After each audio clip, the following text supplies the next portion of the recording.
All right, if you're a chef or a restaurant owner, listen up. We're about to dive into a really critical insight from food and beverage expert Maurice that can honestly change your business.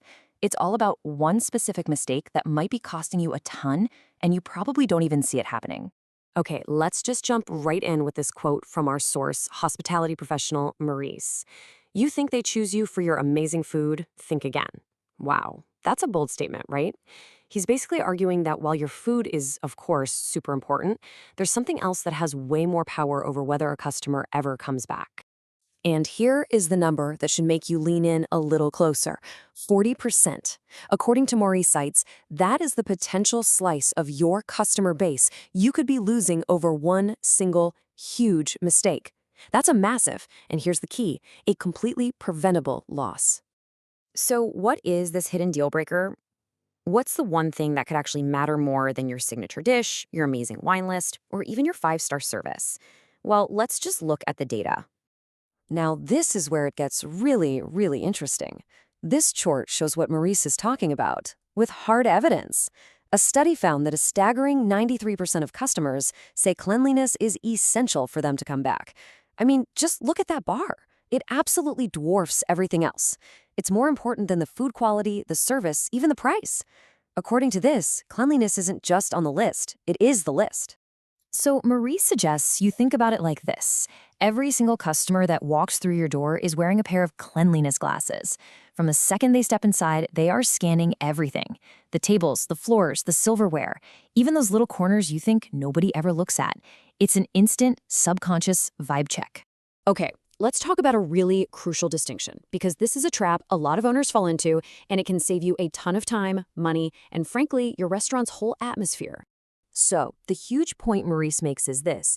Your customers do not want to eat in a hospital operating room. They want to be in a space that feels like a well-kept, welcoming home. The goal isn't to be sterile. That's impossible anyway. The goal is just no visible dirt. Things are tidy, in their place. It feels pleasant and cared for, not cold and smelling of chemicals. And this isn't just some theory. Let's talk about Sarah, who owned a bistro in Paris. She fell right into this trap. She was spending a fortune on these intense, hospital-grade cleaners. Her team was running around disinfecting things constantly. And the result? Her staff was totally burned out, and customers kept saying the place felt cold.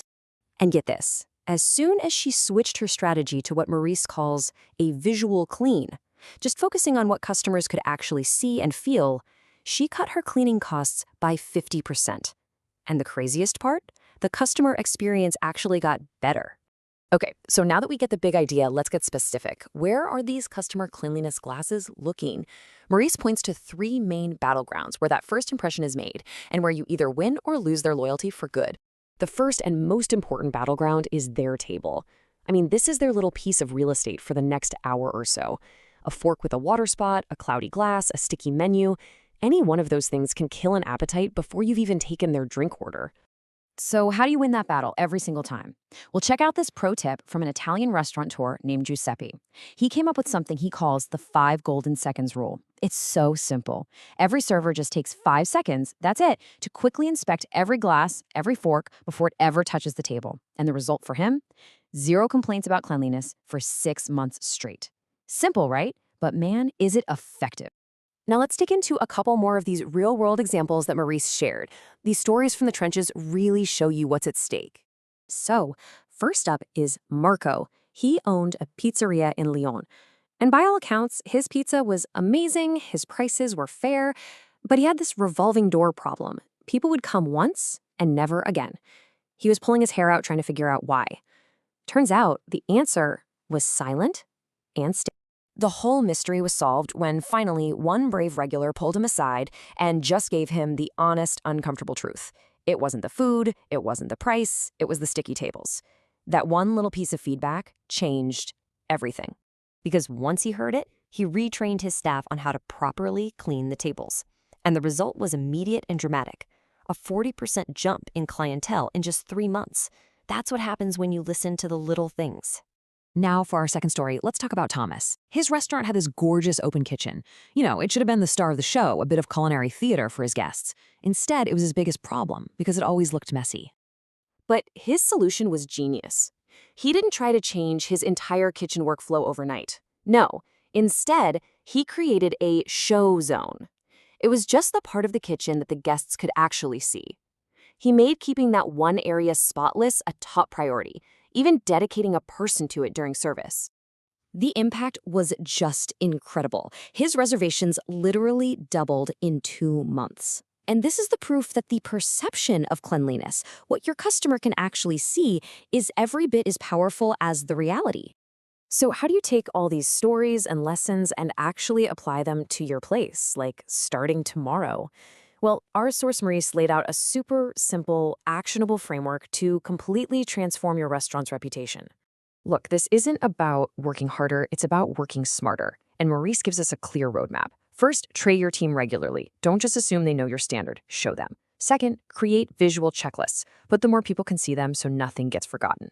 3, invest in the right tools. Good equipment just makes the job easier. 4, bring in that 5-second check rule. 5, and this is a big one, designate a cleanliness manager for every shift, someone whose job it is to own it. 6, you have to do your own surprise inspections. And finally, step 7, reward your team when they do a great job. That's how you build a culture around this.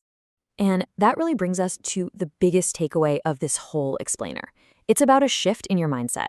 You have to stop looking at cleaning as just another line item expense. Start seeing it for what it really is, your single most profitable investment and marketing tool. And hey, the numbers don't lie. Maurice's analysis shows that the estimated return on that investment is 3 to 1. For every single dollar you spend on making your place look and feel clean, you can expect to get $3 back in customer loyalty and repeat business. It's an investment that pays for itself over and over again. So we're going to leave you with this challenge, and it comes directly from Maurice.